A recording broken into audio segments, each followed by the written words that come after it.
Na ndugu mtazamaji, unavyoona hapa tuko studioni tunazungumza na msanii anaitwa Profesa MK Safari. Huyu ni msanii ambaye anaendelea kuzifanya kazi zake katika usultani wa Talinga.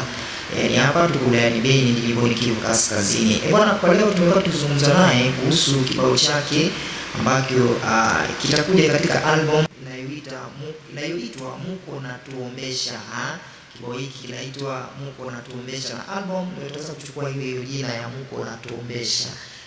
Bwana, tumetoka tuzungumze naye tujue mengi namna gani kazi inaendelea, na hapa wanaendelea kutupa ufafanuzi kwamba kazi inaendelea vizuri na album hiyo ambayo iko inaandaliwa hasa hatujua itakuwa ina songe ngapi, yani kutakuwa kuna wimbo ngapi kule ambao utabeba, lakini tulipenda kwa sababu leo tujue namna gani hali inaendelea kuhusu maandalizi.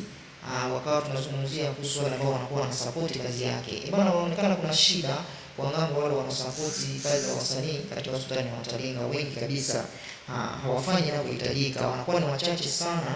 Ukutana na mtu ambaye anaweza kumsaidia hata msanii kuweza kuingia studio afanye kibao na kiweze kikatrend, yani kama hivyo, hata video ndio inakuwa ni shida. Ndio maana amekuwa akielezea na kuarifu kwamba kwa wasanii katika usultani wa Talinga kazi wanazofanya inakuwa ni kwa pesa zao. Yaani unaona mtu kama ni studio inakuwa ni analipa pesa mwenyewe.